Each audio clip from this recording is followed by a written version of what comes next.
India और Russia के बीच एक बार फिर से डिफेंस एविएशन कॉपरेशन को लेकर सीरियस टेक्निकल डिस्कशंस चल रही हैं, जिसमें 5th generation Sukhoi Su-57 fighter jet को इंडिया में जॉइंटली प्रोड्यूस करने की पॉसिबिलिटी एक्सप्लोर की जा रही है।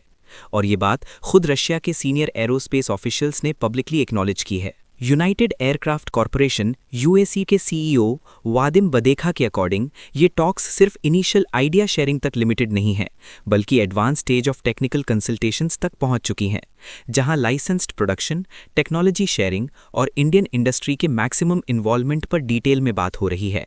हालांकि इंडियन साइड की तरफ से अभी तक कोई ऑफिशियल कंफर्मेशन या रिस्पांस नहीं आया है, लेकिन मॉस्को का ये रिन्यूड पुश क्लियरली सिग्नल करता है कि रशिया फिर से इंडिया के फाइटर एयरक्राफ्ट इकोसिस्टम में एक मेजर रोल प्ले करना चाहता है, स्पेशली उस वक्त जब न्यू दिल्ली अपने फ्यूचर एयर कॉम्बैट फ्लीट के लिए मल्टीपल ऑप्शंस इवैल्यूएट कर रहा है, जैसे indigenous AMCA programme, western fighters और स्ट्रैटेजिक पार्टनरशिप्स। रिपोर्ट्स के मुताबिक डिस्कशंस का एक की एलिमेंट ये है कि Su-57 के एक्सपोर्ट वेरिएंट यानी Su-57E का लाइसेंस्ड प्रोडक्शन इंडिया में उन फैसिलिटीज़ पर हो सकता है जहां अभी Su-30 MKI मैन्युफैक्चर किए जा रहे हैं।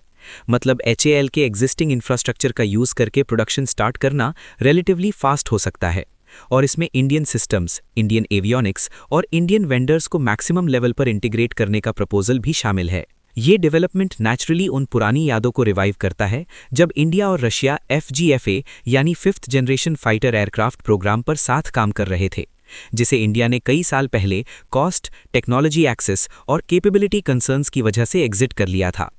अब बदेखा का कहना है कि ऐसे कॉन्ट्रैक्ट्स हमारे एक्सपीरियंस के मुताबिक आने वाले कई डिकेड्स तक कॉपरेशन का डायरेक्शन डिसाइड करते हैं, जो क्लियरली इंडिकेट करता है कि रशिया इस डील को सिर्फ एयरक्राफ्ट सेल के रूप में नहीं, बल्कि long term strategic aerospace partnership के रूप में देख रहा है। विंग्स इंडिया एयर शो, जो हैदराबाद के बेगमपेट एयरपोर्ट पर हुआ, उसके साइडलाइंस पर बदेखा ने रशियन मीडिया को यह भी बताया कि Su-57 के साथ साथ रशिया ने अपने लेटेस्ट रीजनल ट्रांसपोर्ट एयरक्राफ्ट जैसे इल्यूशन 114-300 और सुखोई SJ-100 को स्टैटिक डिस्प्ले पर शोकेस किया, जिससे ये मैसेज दिया जा सके कि रशिया सिर्फ मिलिट्री ही नहीं बल्कि सिविल एविएशन सेक्टर में भी इंडिया के साथ डीपर कोलैबोरेशन चाहता है। इसी कॉन्टेक्स्ट में रोसोबोरॉन एक्सपोर्ट के सीईओ अलेक्जेंडर मिखेव ने भी अनाउंस किया कि रशिया इंडिया को सिर्फ Su-57E फाइटर्स सप्लाई करने के लिए ही नहीं, बल्कि उनका प्रोडक्शन इंडिया में एस्टैब्लिश करने और साथ ही इंडिया के indigenous AMCA stealth fighter programme के डेवलपमेंट में असिस्टेंस देने के लिए भी रेडी है, जो मेक इन इंडिया और आत्मनिर्भर भारत जैसे इनिशिएटिव्स के एंगल से स्ट्रेटेजिकली काफ़ी इंपॉर्टेंट हो सकता है। साथ ही एक और सिग्निफिकेंट डेवलपमेंट ये है कि इंटरफैक्स एजेंसी के अकॉर्डिंग यूएसी और हिंदुस्तान एरोनॉटिक्स लिमिटेड के बीच सुपरजेट 100 रीजनल जेट्स के प्रोडक्शन को लेकर एक अग्रीमेंट साइन हुआ है, जिसमें HAL इंडिया में SJ-100 के सर्टिफिकेशन और वैलिडेशन प्रोसेस में यूएसी को असिस्ट करेगा, और फ्यूचर में HAL को इस एयरक्राफ्ट को मैन्युफैक्चर, सेल और मेंटेन करने का लाइसेंस भी मिलेगा, इंक्लूडिंग कंपोनेंट्स, पार्ट्स और स्पेयर्स। यूएसी बदले में HAL को प्रोडक्शन फैसिलिटीज रीटूल करने, डिज़ाइन सर्विसेज, कंसल्टिंग और स्पेशलिस्ट सपोर्ट प्रोवाइड करेगा, और इस पूरे प्रोजेक्ट का road map, time frame, project financial indicators और detailed workforce allocation master agreement में डिफाइन किया जाएगा। ये भी बताया गया है कि अक्टूबर में ही यूएसी और HAL के बीच सुपरजेट्स के प्रोडक्शन को लेकर एक MOU साइन हो चुका है, और रशिया का प्लान सिर्फ इंडिया के लिए प्रोडक्शन तक लिमिटेड नहीं है, बल्कि इंडिया में लोकली मैन्युफैक्चर्ड कंपोनेंट्स और सिस्टम्स को फ्यूचर में रशिया को सप्लाई करने का भी है। अब अगर हम Su-57 एयरक्राफ्ट को डिटेल में समझें तो सुखोई Su-57 रशिया का पहला operational 5th generation combat aircraft है, जो PAC-FA प्रोग्राम के अंडर डेवलप किया गया था और जिसका एम लेगेसी MiG-29 और Su-27 वेरिएंट्स को रिप्लेस करना था। ये एक ट्रू मल्टी रोल प्लेटफॉर्म के रूप में डिज़ाइन किया गया है, जो air superiority, precision strike, enemy air defence suppression और नेटवर्क सेंट्रिक ऑपरेशंस जैसे मिशंस कंटेस्टेड एनवायरनमेंट्स में परफॉर्म कर सके। इस एयरक्राफ्ट ने अपनी मेडन फ्लाइट जनवरी 2010 में की थी, लिमिटेड सर्विस में 2020 के अराउंड एंट्री ली और अभी भी लो रेट सीरियल प्रोडक्शन फेज में ही है। डिज़ाइन फिलॉसफी के लेवल पर देखा जाए तो Su-57 western 5th generation fighters जैसे F-22 या F-35 से काफ़ी अलग अप्रोच फॉलो करता है, क्योंकि रशिया ने प्योर स्टेल्थ के बजाय एक्सट्रीम मैन्यूवरेबिलिटी और एजिलिटी को प्रायोरिटी दी है। साथ ही रिड्यूस्ड ऑब्जर्वेबिलिटी पर भी काम किया गया है। एयरक्राफ्ट के एयरफ्रेम ने blended shaping, internal weapon base और एक्सटेंसिव कंपोजिट मटेरियल्स का यूज किया गया है ताकि रेडार, इंफ्रारेड और विजुअल सिग्नेचर्स को कम किया जा सके। लेकिन डिफेंस एनालिस्ट्स का मानना है कि Su-57 की स्टेल्थ इफेक्टिवनेस यूएस काउंटरपार्ट से कंपैरेटिवली कम है, खासकर engine nozzle design, panel alignment और कुछ एक्सटर्नल सेंसर प्लेसमेंट्स की वजह से।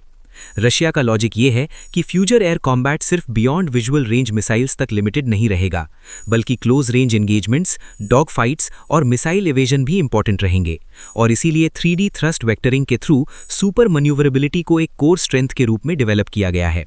इंजन्स के मामले में Su-57 प्रोग्राम का सबसे बड़ा क्वेश्चन मार्क अभी भी पावर प्लांट ही माना जाता है, क्योंकि current production aircraft Saturn AL-41 F1 engines use करते हैं, जो Su-30 से डिराइव्ड एक इंटरिम सोल्यूशन है। ये इंजन केपेबल तो है, लेकिन fuel efficiency, infrared signature reduction और सस्टेन्ड सुपर क्रूज जैसे ट्रू 5th जनरेशन बेंचमार्क्स को फुली मीट नहीं करता। लॉन्ग टर्म सोल्यूशन के रूप में रशिया इस दिलिए 30 इंजन डेवलप कर रहा है, जो higher thrust, lower fuel second consumption और इंप्रूव्ड स्टेल्थ कैरेक्टरिस्टिक्स प्रॉमिस करता है। लेकिन अभी तक ये engine widespread operational service में एंटर नहीं कर पाया है, और इसी वजह से Su-57 की मैच्योरिटी पर क्वेश्चंस उठते रहे हैं। For India, engine technology access और प्रोडक्शन राइट्स किसी भी जॉइंट प्रोडक्शन डिस्कशन के सबसे सेंसिटिव एस्पेक्ट्स होंगे। परफॉर्मेंस स्नैपशॉट के रूप में देखा जाए तो Su-57 ऑन पेपर काफ़ी इंप्रेसिव लगता है, जिसमें मैक 2 से ज़्यादा की मैक्सिमम स्पीड, मैक 1.3 से 1.6 के रेंज में सस्टेन्ड सुपर क्रूज, लगभग 1500 किलोमीटर का combat radius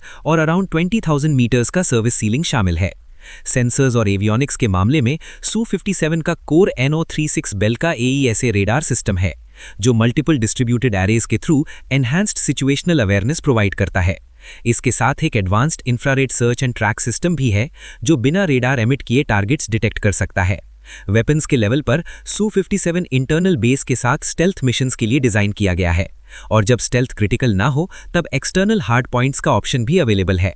overall, India Russia के बीच Su-57 को लेकर चल रही ये डिस्कशंस सिर्फ एक एयरक्राफ्ट डील से काफ़ी आगे जाती हैं, क्योंकि ये फ्यूचर में इंडिया के air power, indigenous capability development और स्ट्रेटेजिक ऑटोनॉमी पर लॉन्ग टर्म इम्पैक्ट डाल सकती हैं। और इसीलिए आने वाले टाइम में ये देखना बहुत इंटरेस्टिंग होगा कि न्यू दिल्ली इस प्रपोजल को किस तरह से इवैल्यूएट करता है और अपने फ्यूचर फाइटर रोड मैप के साथ कैसे अलाइन करता है।